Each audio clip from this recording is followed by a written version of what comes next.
توبہ قبول ہونے کی کیا نشانیاں ہیں؟ تو اس کے لیے اللہ والوں نے کچھ نشانیاں بتائی ہیں، جس میں سے 4 مشہور ہیں۔ وہ یہ ہیں کہ نمبر 1، برے لوگوں کی صحبت سے بچے اور دل میں ڈرے اور صالحین کی صحبت اختیار کرے۔ نمبر 2، تمام گناہوں کو ترک کر دے اور عبادت کی طرف متوجہ ہو جائے۔ نمبر 3، اپنے دل سے لذات دنیا کو نکال دے۔ جو چشتیوں کا اصول ہے نا، ترک دنیا، تو لذات دنیا کو نکال دے اور ہمیشہ آخرت کے خوف کو دل میں رکھے۔ نمبر 4، خود کو رزق وغیرہ جیسی ان سب چیزوں سے فارغ کر دے جس کا اللہ عز و جل ذمہ دار ہے، اور احکام الہی کو بجا لائے۔ جب ان نشانیوں کو پالے گا تو وہ ان لوگوں میں شمار ہوگا جن کے بارے میں اللہ تعالیٰ عز و جل کا ارشاد گرامی ہے کہ ان اللہ یحب التوابین و یحب المتطہرین، یعنی بے شک اللہ عز و جل تائب ہونے والوں اور پاک رہنے والوں کو محبوب رکھتا ہے۔ اس میں 2 چیزیں ہیں دوستو، یہ میں سمجھا اس لیے رہا ہوں کہ اپنے دل سے لذات دنیا نکالنے کا مطلب یہ ہے، یا ترک دنیا کا کرنے کا مطلب یہ ہے کہ ہم کو جنگل میں نہیں جانا کہ بیٹھ جانا، یا پہاڑوں پہ جا کے نہیں بیٹھ جانا، بلکہ ہم کو دنیا میں رہ کے ترک دنیا کرنا ہے۔ یعنی ہم کو دنیا کی خواہش نہیں کرنی، جو اللہ دے اسے قبول کرنا۔ اور ایک اور چیز ہے جو خود کو رزق وغیرہ جیسا اس میں یہ کہا ہے، اس کو بھی سمجھا دوں کہ خود کو رزق وغیرہ جیسی ان سب چیزوں سے فارغ کر دے جس کا اللہ عز و جل ذمہ دار ہے۔ یعنی رزق دینا اللہ کا کام ہے، لیکن اس کا مطلب یہ نہیں کہ سب چیزیں چھوڑ کے گھر میں بیٹھ جاؤ۔ آپ کو رزق کے لیے نکلنا ہے۔ اب رزق کتنا ملتا ہے، کیا ملتا ہے، یہ اس کی ذمہ داری اللہ تعالیٰ کی، اس پہ راضی ہو جاؤ۔ جو ملا اس پہ شکر ادا کرو، اس کا یہ مطلب ہے۔ یہ مطلب نہیں کہ اس چیز کو چھوڑ دو اور یعنی کام کرنے ہی نہیں جاؤ اور تم دوسروں کے محتاج بن کے بیٹھ جاؤ۔ ذمہ داری کا مطلب یہ ہے کہ اللہ تعالیٰ نے ذمہ لیا ہے کہ رزق میں دوں گا، اب وہ دے گا، اب جو دے گا ہمارے نصیب میں جو ہو، اس کی طرف سے جو ملے اس پہ راضی ہو جاؤ۔ یہی ہے، تو اس لیے یہ سمجھایا میں نے، اس کا غلط مطلب نہ نکال دینا۔ یہ ذمہ دار تو اللہ ہے جس کا، گھر میں بیٹھ جاؤ، کام مت کرو۔ کام کرو، اس کے فرائض بھی پورے کرو، کام کرو، کیونکہ نیک وہ شخص ہے نیک جو رزق حلال کے لیے جد و جہد کرے۔ وہ خود، یہ چیز خود ایک عبادت ہے، رزق کی تلاش، اور وہ بھی رزق حلال کی، وہ خود عبادت میں شامل ہے۔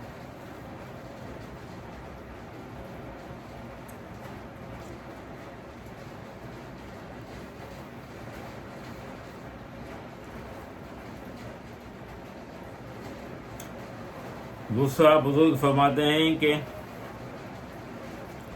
جب وہ ان 4 چیزوں پہ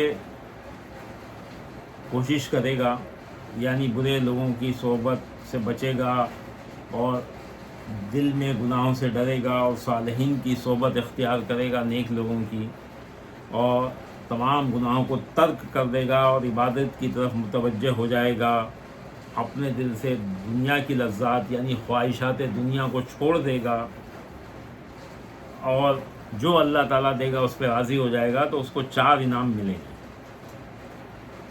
کیا؟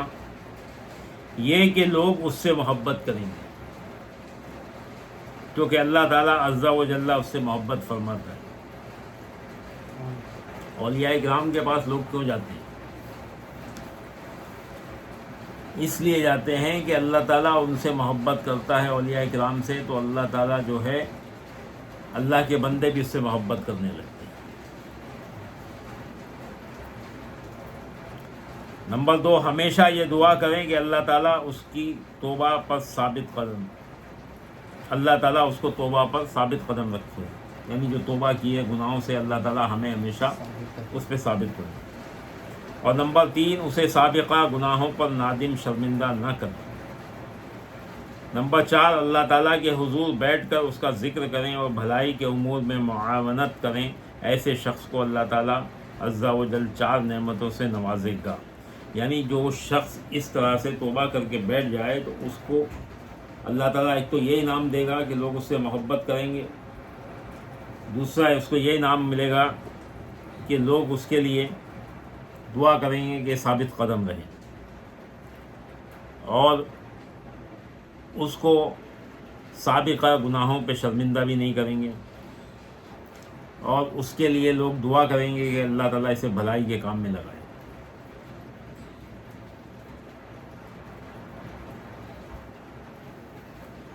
جب ایسا شخص اپنے کام میں کامیاب ہو جائے گا تو اللہ تعالیٰ عز و جل اسے معصیت سے ایسے پاک کر دے گا، یعنی گناہوں سے ایسا پاک کر دے گا جیسا کہ اس نے کوئی گناہ کیا ہی نہ ہو۔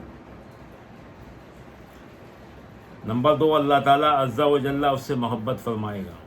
نمبر 3، اس پر شیطان لعین غالب نہیں ہوگا۔ اور نمبر 4، اسے موت سے پہلے امن عطا کر دیا جائے گا، یعنی سکون کی موت ملے۔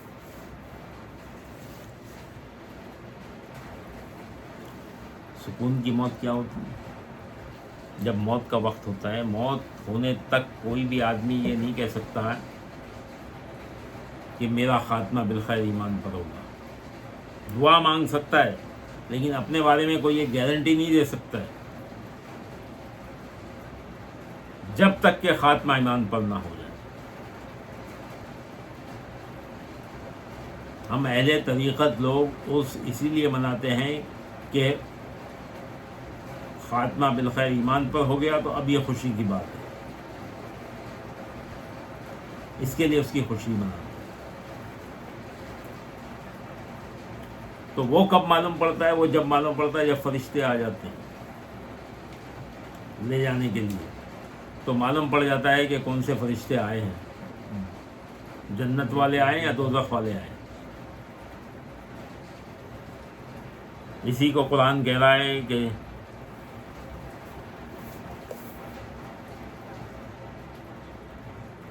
تتنزل علیہم الملائکۃ اللہ تخافوا ولا تحزنوا وابشروا بالجنۃ التی کنتم توعدون، یعنی فرشتے ان کے پاس آئیں گے اور کہیں گے کہ تم خوف نہ کھاؤ اور غم نہ کھاؤ، تمہیں اپنے وعدے کے مطابق جنت کی خوشخبری ہے۔ تو یہ ہے امن والی موت۔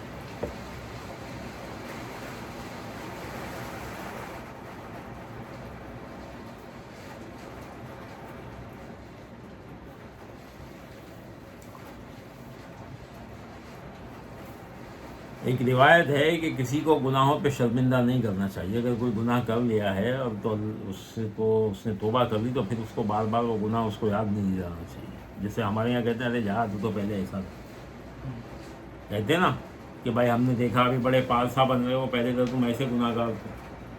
ارے بھائی گناہ گار تھے تو کیا ہوا؟ توبہ کر لیے، توبہ کر کے ہی آدمی پالسا بنتا ہے۔ ایک روایت ہے حضرت امام حسن علیہ السلام سے روایت ہے کہ ایک زانیہ عورت کو حضور، زانیہ سمجھتے ہیں نا جو زنا کرتی تھی، ایک زانیہ عورت کو حضور سید الانبیاء صلی اللہ علیہ وسلم نے رجم کی سزا دی اور اس کی نماز جنازہ بھی پڑھائی۔ وہ سزا کیا ہوتی ہے؟ جو پتھر مارتے ہیں زنا کے لیے، اور اس میں اگر انتقال ہو جائے تو پھر اس کو سزا دی اور اس کی نماز جنازہ بھی پڑھائی۔ تو صحابہ کرام نے عرض کیا کہ یا رسول اللہ صلی اللہ علیہ وسلم، آپ نے اس عورت کو رجم کی سزا کا حکم صادر فرمایا ہے اور اس کا جنازہ نماز جنازہ بھی پڑھایا ہے. آپ صلی اللہ علیہ وسلم نے فرمایا کہ اس نے ایسی توبہ کی ہے کہ اگر وہ 70 مرتبہ بھی ایسا جرم کرتی تو تب بھی اللہ تعالیٰ اس کی توبہ قبول فرماتا، کیونکہ اس نے سچی توبہ کی تھی، اور سچی توبہ کو قبول کیا ہے، چاہے وہ گناہ کتنا بھی بڑا کیوں نہ ہو، اللہ تعالیٰ وہ توبہ کو قبول کر لیتا ہے. توبہ کا اس نے وہ دیا نا، رجم کی سزا اس کو ملی، وہ قبول کی اور جان دے دی.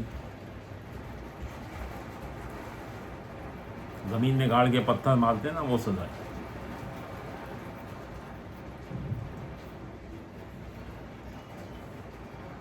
ارشاد نبوی صلی اللہ علیہ وسلم ہے کہ جو مومن کو اس کے گناہ پر شرمسار کرتا ہے تو وہ خود بھی اس گناہ گار جیسا بن جاتا ہے. اندازہ لگاؤ،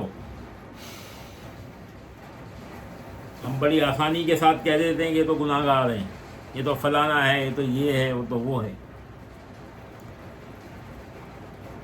کسی کو بھی گناہ پر، اسی لیے چشتیوں کا اصول ہے کہ سب کو اپنے سینے سے لگا دو.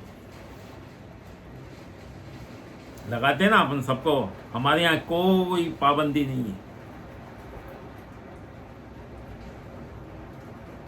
کسی بھی مکتب فکر کا ہو، چاہے شرابی ہو، کبابی ہو، سب آ جاؤ. جب اللہ تعالیٰ تمہاری توبہ قبول کرے گا تو تم پالسا بن جاؤ گے.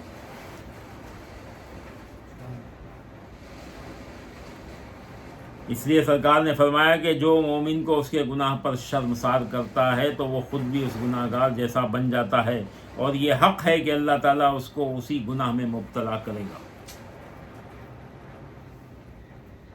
وہ دنیا سے نہیں جائے گا جب تک اس گناہ کا ارتکاب نہ کر لے. اگر تم کسی پہ جھوٹا الزام لگا رہے ہو، کسی مسلمان پہ کہ یہ زانی ہے، تو تم بھی اسی گناہ کے شکار ہو گئے ہو. اور جب تک تم زنا نہ کر لو گے، جب تک تم دنیا سے جاؤ گے نہیں، یعنی تم دنیا میں کر کے ہی جاؤ گے وہ کام. اس لیے کسی پہ کوئی گناہ کا الزام نہ لگاؤ، بلکہ سب کو اپنی نظروں میں سمجھو ہم سے بڑا پالسا ہے، ہم تو گناہ گار ہیں.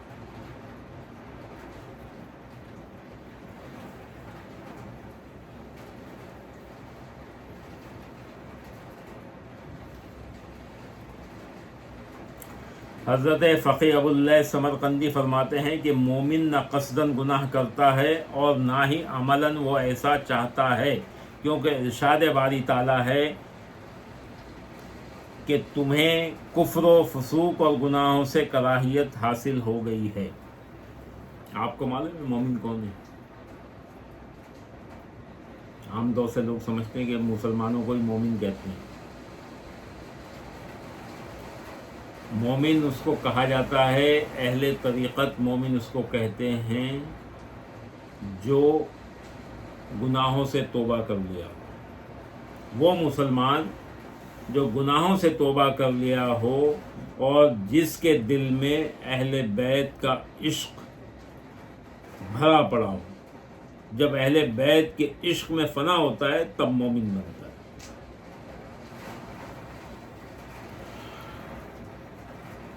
اور جب وہ اس مرتبے پہ پہنچتا ہے تو پھر وہ مومن گناہ سے بغض رکھتا ہے. مومن ارادہ گناہ نہیں کرتا، لیکن وہ غفلت کے سبب گناہ میں پڑتا ہے تو پھر وہ توبہ کر لے تو اسے شرمندہ کرنا جائز نہیں. حضرت ابن عباس رضی اللہ عنہ فرماتے ہیں کہ جب بندہ توبہ کرتا ہے تو اللہ رب العزت تبارک و تعالیٰ اس کی توبہ کو شرف قبولیت بخشتا ہے، تو کرامن کاتبین اس کے لکھے ہوئے گناہ بھی بھول جاتے ہیں اور اس کے جسمانی اعضاء بھی گناہ کو بھول جاتے ہیں. اس کا سمجھاؤں گا میں، سن لو پہلے. حضرت ابن عباس رضی اللہ عنہما فرماتے ہیں کہ جب بندہ توبہ کر لیتا ہے تو اللہ رب العزت تبارک و تعالیٰ اس کی توبہ کو شرف قبولیت جب بخش دیتا ہے تو کرامن کاتبین جو ہمارے کندھوں پہ بیٹھے ہیں، جو لکھتے ہیں گناہ، وہ بھی اس گناہ کو بھول جاتے ہیں کہ ہم نے اس کا یہ گناہ لکھا تھا. اور اس کے جسمانی اعضاء جنہوں نے گناہ کیے تھے وہ بھی بھول جاتے ہیں، اور زمین کی وہ جگہ بھی گناہ کو فراموش کر دیتی ہے جہاں اس نے گناہ کیا تھا، اور آسمان کی وہ جگہ بھی گناہ کو بھول جاتی ہے جہاں سے محشر کے روز اسے لے جایا جاتا ہے، اور کوئی مخلوق اس کے خلاف گواہی نہ دے گی۔ یعنی جب اللہ تعالیٰ نے تمہاری توبہ قبول کر لی تو پھر ہر وہ چیز، کیونکہ محشر میں ہر چیز تمہاری گواہی دے گی، تمہارے ہاتھ پیر تمہاری گواہی، تمہاری زبان تمہاری گواہی دے گی، تمہاری آنکھیں تمہاری گواہی، کان تمہاری، ہر تمہارے بدن کا ہر عضو تمہاری گواہی دے گا کہ اس نے گناہ کیا تھا۔ تو اللہ تعالیٰ ان سے بھی اس گناہ کو بلا دیتا ہے، کرامن کاتبین سے بھی بلا دیتا ہے، ان کے دفتروں سے بھی مٹا دیتا ہے۔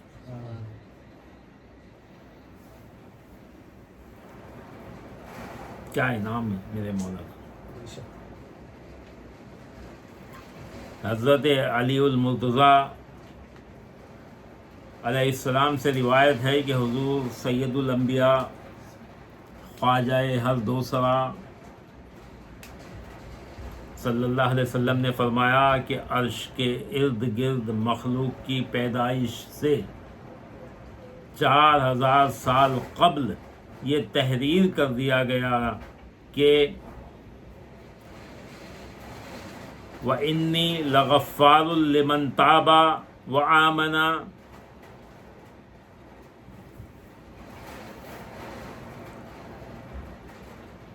وَعَمَلَ صَالِحًا ثُمَّ اهْتَدَى۔ مخلوق کو پیدا بھی نہیں کیا، اس سے 4000 سال پہلے یہ لکھ دیا عرش کے چاروں طرف۔ اس کا مطلب ہے بے شک میں توبہ کرنے والوں اور ایمان لانے والوں اور نیک عمل کرنے والوں کی مغفرت کرنے والا ہوں، جب کہ وہ سیدھے راستے پر ہوں۔ پہلے ہی اس نے لکھ دیا کہ میں یہ کرنے والا ہوں، اگر کوئی توبہ کر لیتا ہے، ایمان لے آتا ہے اور سیدھے راستے پر چلتا ہے تو میں اس کی مغفرت کرتا ہوں۔